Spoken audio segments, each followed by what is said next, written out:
So, as I think everybody knows, our special guest is the chairman of the Federal Reserve Board, who has now completed 5 years as chairman as of 2 days ago, your 5th year, and now been on the Fed board for almost 12 years. So, Jay, thank you very much for being here. And why don't we start with an easy question? So, you made a speech last week commenting on the FOMC's decision to raise the Fed discount rate by a small amount, relatively speaking, 25 basis points. Some people would say that was small. But at the time, it wasn't clear that the jobs report would be as strong as it turned out to be subsequently. Had you known that the jobs report was going to be as strong, would you have done 25 basis points or something different?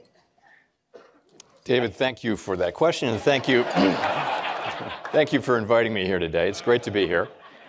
So we don't get to play it that way, unfortunately. We have to, but I'll take it this way. So the message we were sending at the FOMC meeting last Wednesday was really that the disinflationary process, the process of getting inflation down, has begun, and it's begun in the goods sector, which is about a quarter of our economy. But it has a long way to go. These are the very early stages of disinflation. So the services sector, really, except for housing services, pardon me, is not really showing any disinflation yet. So our message really was this process is likely to take quite a bit of time. It's not going to be, we don't think, smooth. It's probably going to be bumpy. And so we think that we're going to need to do further rate increases, as we said, and we think that we'll need to hold policy at a restrictive level for a period of time. Then comes the labor market report for January. And it's very strong. It's certainly stronger than anyone I know expected.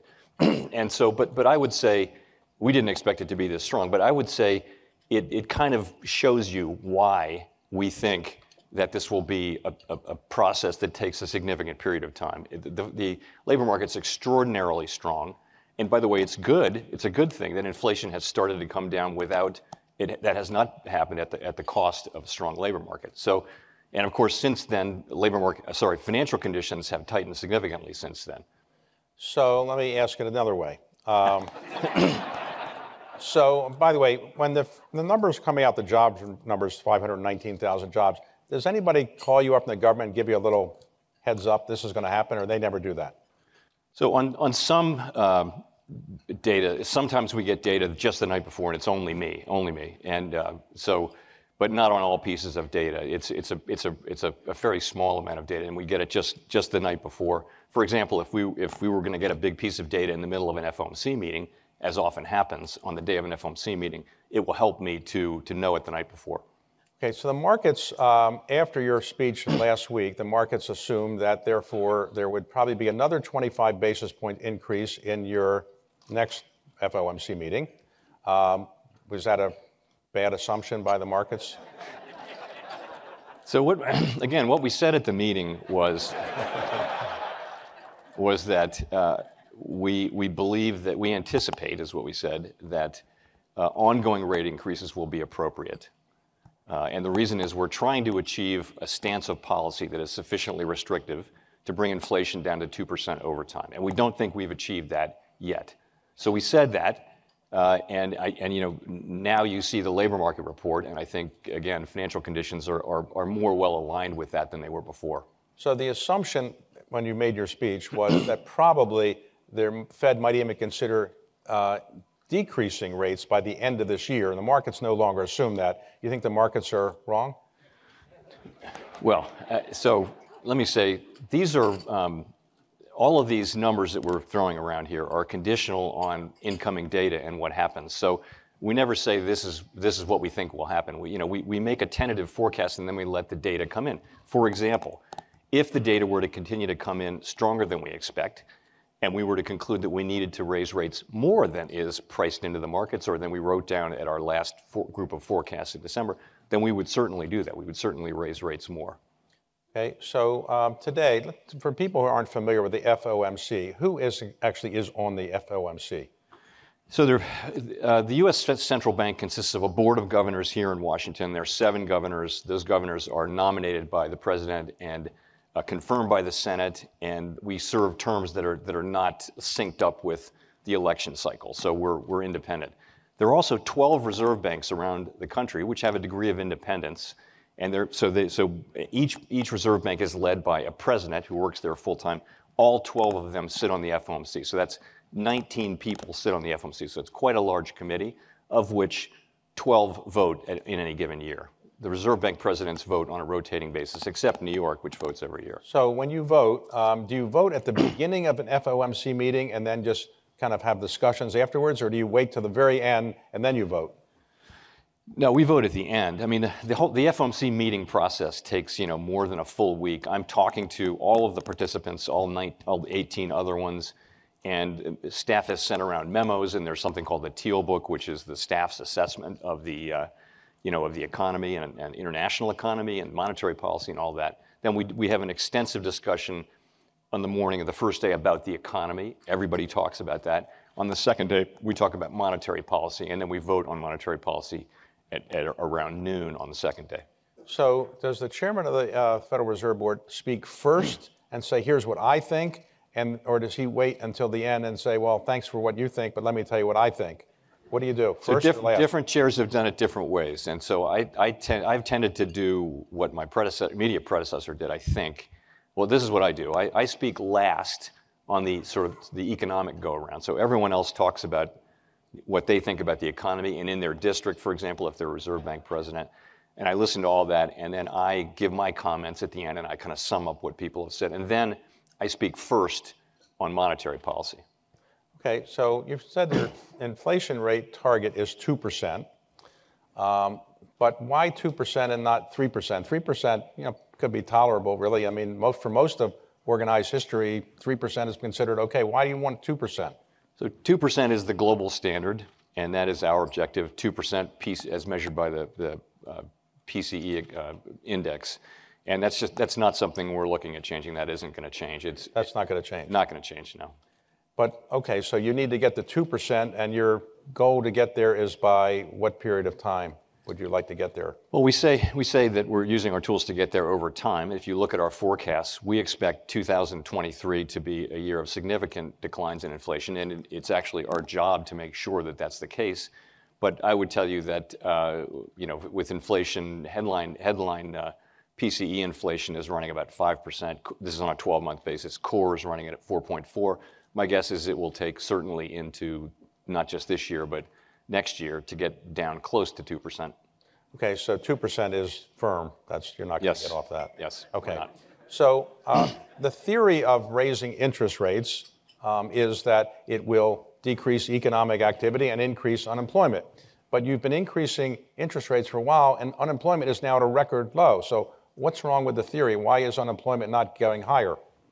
Well, the labor market is strong because the economy is strong. And as I mentioned, it's a good thing that we've been able to see the beginnings of disinflation without seeing the labor market weaken. It's just that there's a lot of demand for workers. In fact, if you look at the supply of workers versus demand for workers, demand for U.S. workers is now more than 5 million greater than the available supply. And the available supply consists of people who are either working or actively looking for a job. So this was not the case before the pandemic. The pandemic really had left a lasting mark so far on labor supply in the United States. The labor force participation rate came down, and there now is a shortage of workers, and it almost feels more structural than cyclical. So that's a significant issue. Now, you've resisted, I think, saying what unemployment rate would be acceptable to you, I think. But is there an unemployment rate that you think would moderate inflation such that you would tolerate unemployment at 4%, 5%, 6%? I guess I think about it this way. We have two goals that Congress has assigned us: maximum employment and price stability. Price stability, as we've agreed, is 2% inflation. Maximum employment means if you want a job, you can get one. So right now, the labor market is at least at maximum employment. Many would say that it is out of balance with more demand than there is supply. So what we're trying to do is get inflation down. We're not targeting a different unemployment rate. We're trying to use our tools to get inflation to come down over time. In hindsight, would you say that when COVID hit the economy and we injected $5 trillion of fiscal policy into the economy, and the Fed did quantitative easing and other related things, kept interest rates very low. Would you say in hindsight that was a mistake, or it was the right policy at the time? So I think you have to go back to the decisions that were made in real time, and it was something nobody had ever seen. The global economy came to a virtual standstill. People were talking about depression. People were talking, and we didn't think, we had no idea when we would get vaccines that worked. So Congress took very strong measures, and we took very strong measures. And you see where the economy is. You've got a very, very strong labor market, but you have high inflation. As I mentioned, we're at the beginning of getting that down. If you look around the world, though, at other countries, they're also experiencing high inflation, including countries that didn't do as much as we did, either from a fiscal or monetary standpoint. So that tells you, though, that a big part of this inflation is actually related to the pandemic itself, the shutdown and then the reopening. That's a big part of it. Now, the quantitative easing program has increased the balance sheet, I guess, of the Fed. And what is your balance sheet now? I think it's $8.4 trillion. You must sound like you know. Sounds like $8.4 trillion. That was yesterday's number. Okay, all right, $8.4 trillion. What would you like it to get down to over the next year or two? Is there some lower number? So we are in the process of shrinking the balance sheet actively, actually passively, I should say. So what happens is, as Treasury securities on our balance sheet mature up to a cap, a monthly cap, the balance sheet shrinks in that amount. Same thing with mortgage-backed securities as they are prepaid or right. So the balance sheet is shrinking. In terms of the target level of it, we haven't put a specific dollar number on it. The idea is we're in a regime of ample reserves. Reserves are basically deposits at the reserve banks. And when we get close to that level where we feel that reserves are ample, kind of where we were before the pandemic, then we'll slow down and we'll sort of test where we are. But it'll be a couple of years, we think, till we get to that level.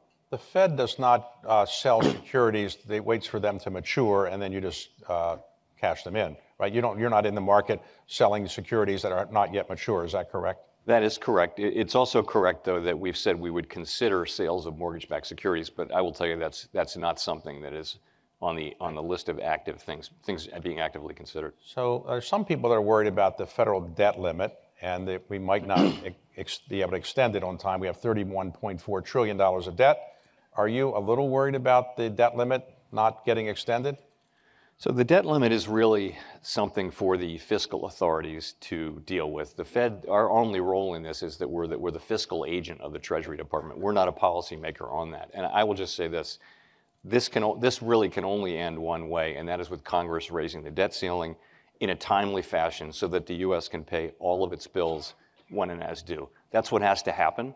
And if that doesn't happen, no one should think that the Fed has the ability to shield the financial markets or the economy from the consequences of moving too slow.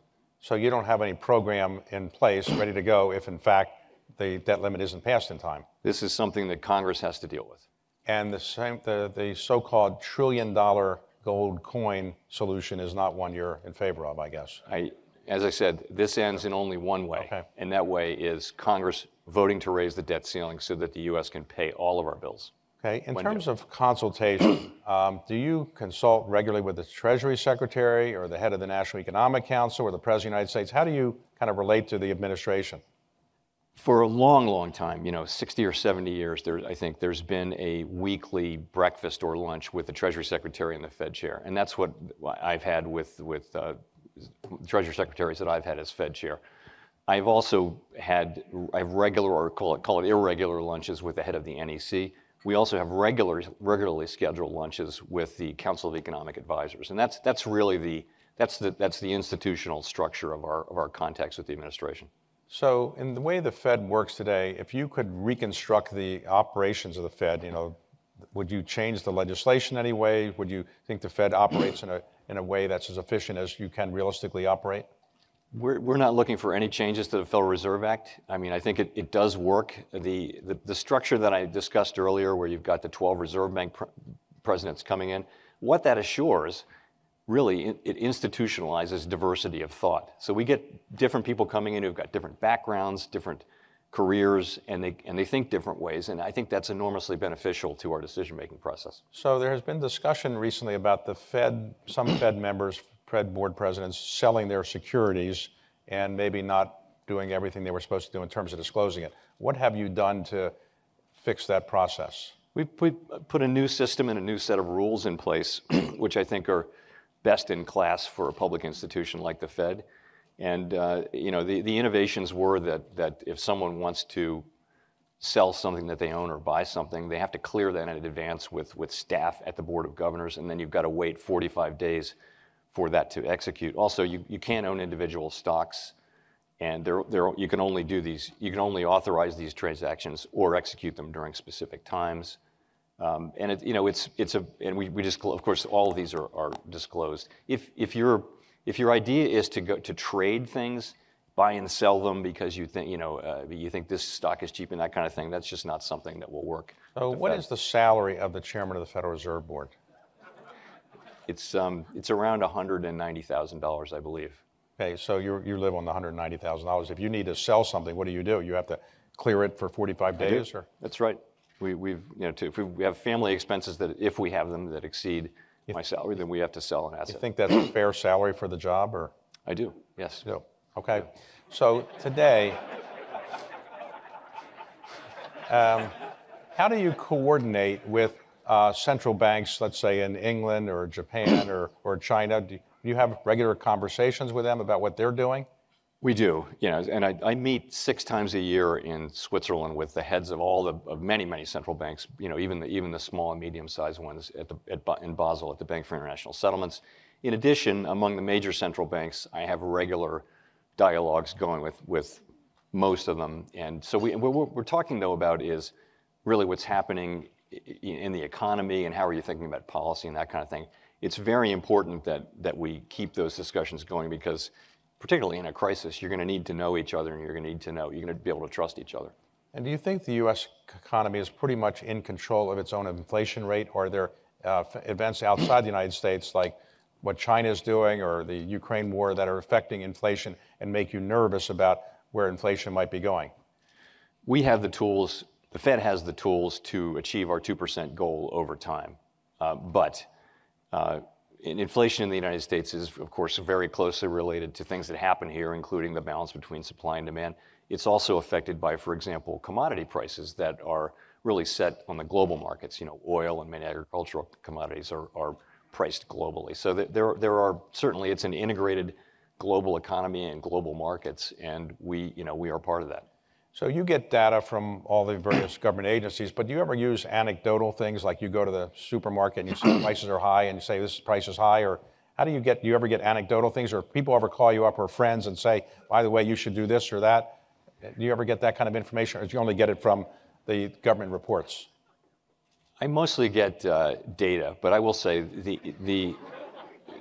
I do believe that anecdotal information is very useful. And one of the things the reserve banks are great at is all 12 of them have big operations where they talk to businesses and nonprofits, universities, every sector of the country and the economy, and they bring that back to the FOMC meetings and they talk about what they're seeing. Because often, staring at data is great, but you need to have a story, and I think hearing the stories that people tell, it does help me to sort of, assess what's going on out there.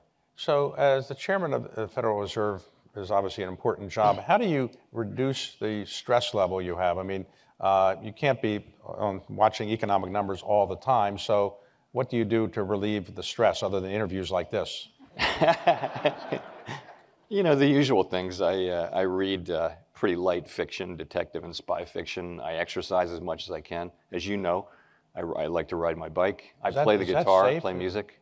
Wait a second, is that safe, riding a bike? Dangerous? And It's safe. It's safe if you stay on the bike. And okay. You're good at that. That's what I try to do. And you still play the guitar, or you're still... I do, yeah. Your hair is awfully short for playing the guitar. Don't you need longer hair? Was your hair longer when you were younger? And grayer. It's too gray, too. So. Okay. So let me ask you about the issue of what it's like to be chairman of the Fed. You can't go have regular friendship kind of dinners or meetings, can you, with people? People treat you much differently, I assume, than they used to, right? When you go to a restaurant, are people listening to what you're saying or something like that? I have always thought that my jokes were funny, David. But no. So yes, it's I've never been a public figure before like this, and it's very different. But it's a great honor to serve. But yeah, when you go in public places, you have to be very careful about. And what you does do. the President of the United States ever call you with any advice, or you don't really? Did President Trump ever call you, or President Biden ever call you, or? Well, I think it's a matter of public record that President Trump did used to call me from time to time. Okay. What did he call you?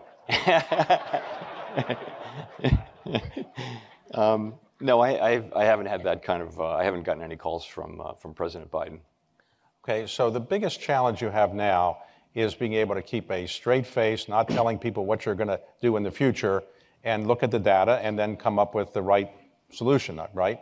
That's mostly it. I think the biggest challenge we face at the Fed is completing the process of getting inflation down to 2%. And what I want to point out is that we're seeing disinflation in the goods sector.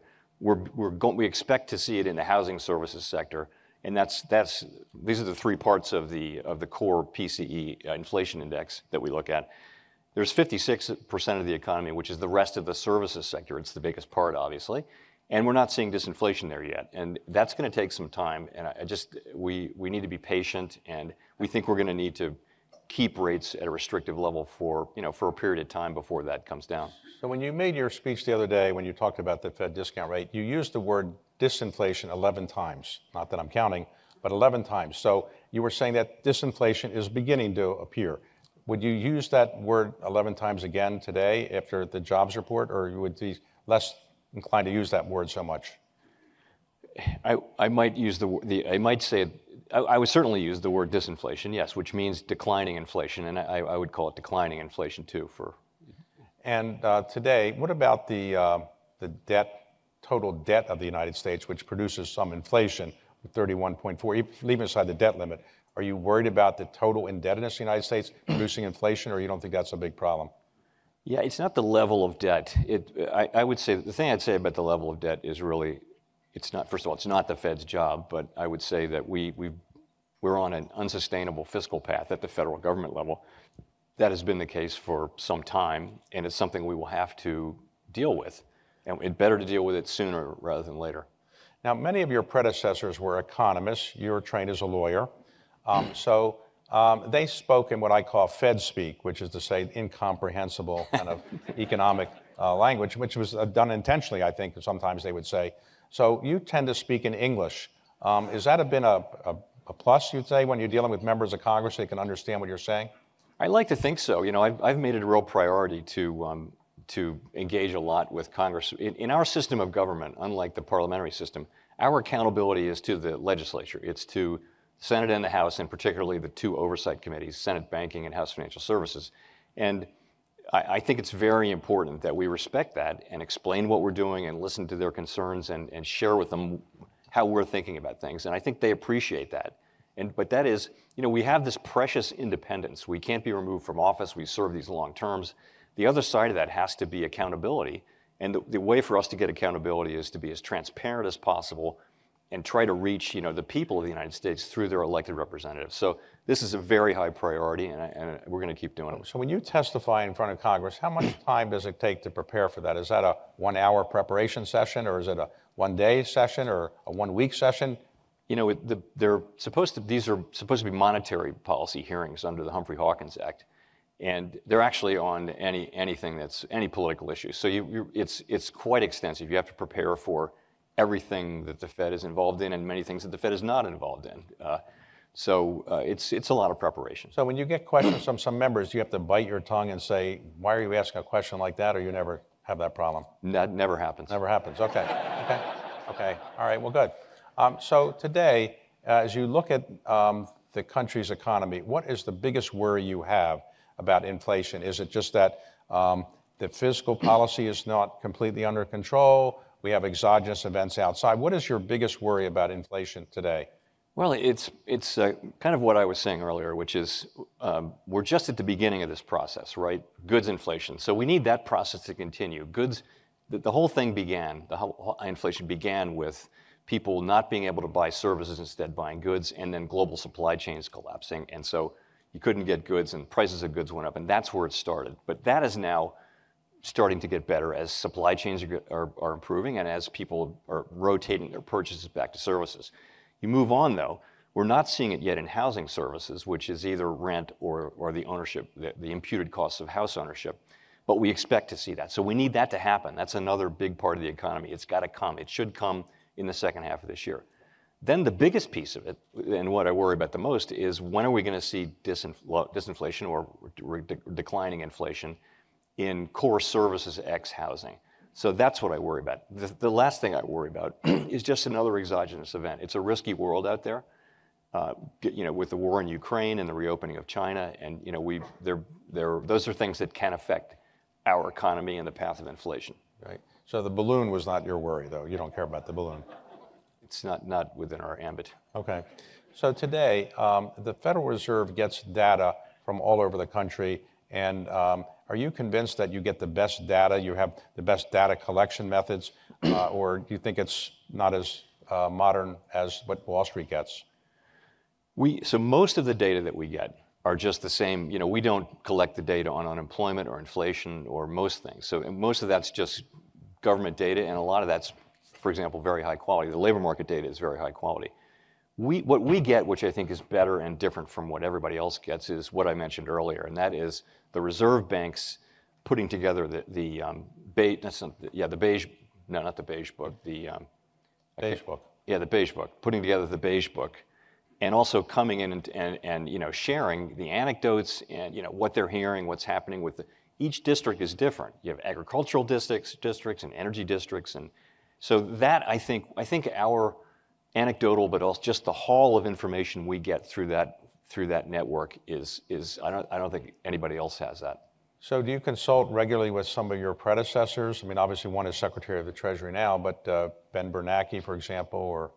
I do. I talk to former Chairman Bernanke. I talk to, Secretary Yellen. I still talk to Alan Greenspan now and again. And when you're dealing with your colleagues on the Fed board, and you disagree with them, do you say, look, I'm the chairman of the Fed, I am the person who has to make the final decision, and this is what we should do, or you don't quite do it that way? It's a process of reaching agreement, and I hear what people have to say, I tell them what I think, and then I'm the one who has to bring a proposal in front of the full committee, not just the board, but in front of the full committee on monetary policy.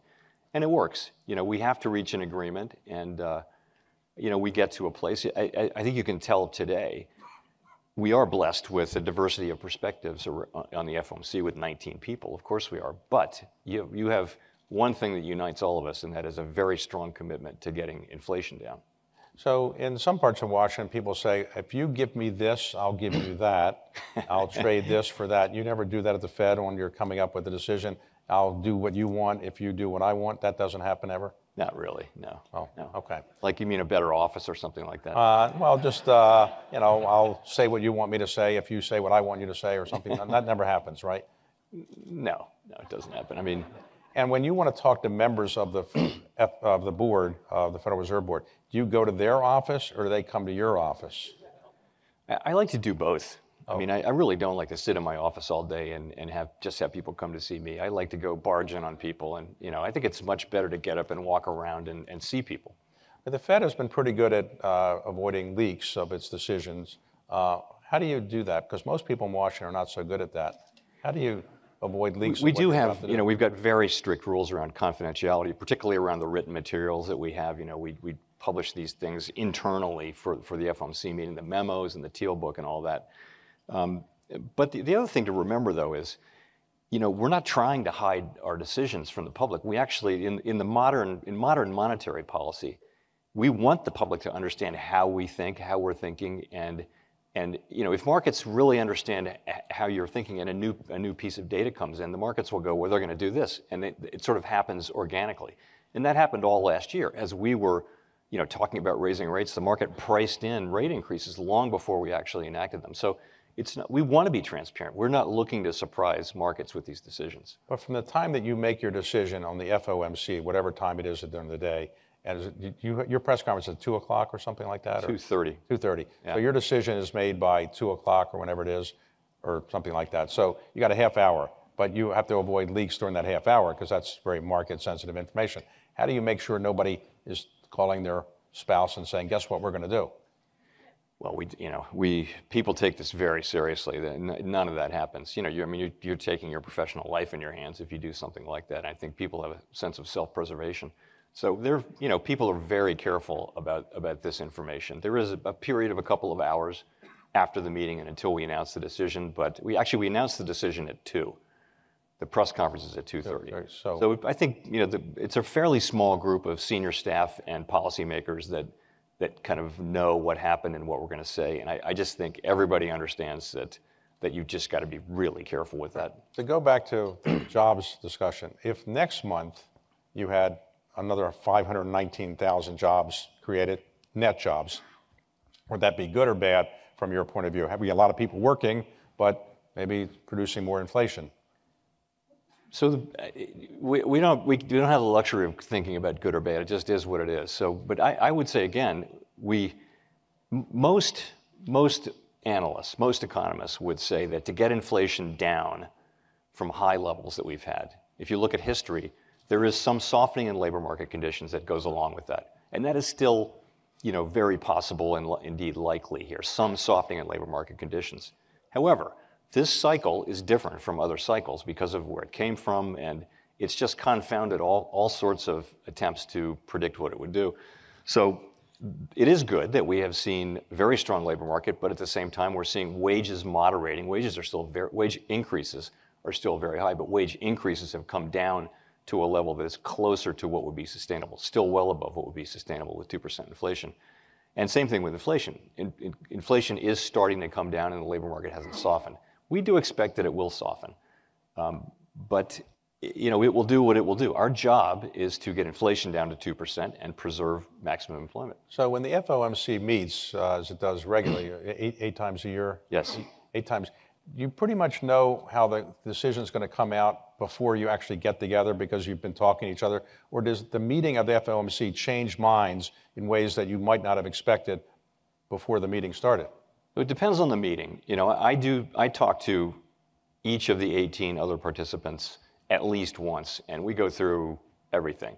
What's your analysis of the economy? How are you thinking about monetary policy? How are you thinking about the path forward and all of that? So in some meetings, I will say some of the time, you get into a discussion at the meeting which suggests that maybe you should communicate differently, and then we'll think about that. And we might actually take a break in the middle of the meeting and then go off with a smaller group and think about that and come back and make changes. Sometimes, though, everything plays out as expected. And when you're having these FOMC meetings, I assume somebody sweeps the room to make sure there's no bugs and anything? Yes, all that. So Yeah. No leaks? No.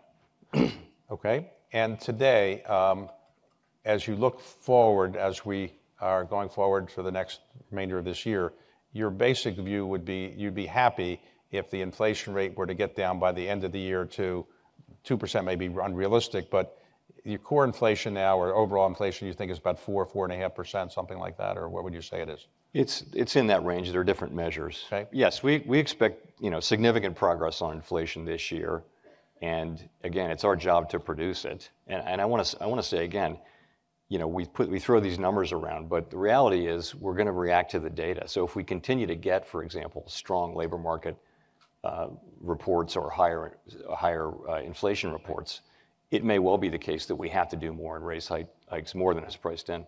So if I wanted to go get a mortgage on a house I was going to buy, for example, you would say I'm not going to be any better off waiting to next year than now because rates aren't going to come down that much at the beginning of next year, so I might as well get the house now, mortgage. So surprisingly enough, I get a lot of requests for advice on those kind of things. And you don't give any? And but I really can't. Okay. I really can't respond. So, okay, so on the whole, to summarize where you are, you're basically saying that the jobs data that came out was a little bit surprising, but in the end, you've taken it into account and you're pretty comfortable with the guidance you gave last time, and you're not prepared to give anything that's completely different guidance than you gave last week. Well, I mean, this is a world in which we've had the labor market report, and I think that does. I think it underscores the message that I was sending at the press conference and in the meeting that we have a significant road ahead to get inflation down to 2%. And I think there's been an expectation that it'll go away quickly and painlessly, and I don't think that's at all guaranteed. That's not the base case. The base case is for me is that it will take some time, and we'll have to do more rate increases, and then we'll have to look around and see whether we've done enough. Okay. And 2% is the rate we had for the last 25 years before inflation came along. But prior to that, for most of U.S. history, we were higher than 2%. Is it that 2% is, we're now so used to 2% after 25 years of it that you think that's the appropriate level? So we went through this long period where inflation was really anchored around 2%. And we think that, and economists think that that's because people start to expect 2% inflation. And inflation, it's in a way, if everyone expects that prices are going to go up, prices and wages are going to go up 2% per year, then plus productivity in the case of wages, then it will. That's what will happen. Having price stability, real price stability for an extended period of time is just enormously beneficial to the public, because you can then, on the back of that, you can build a very strong labor market, as we had. We had a labor market with really 3.5% unemployment in 2018 and 19.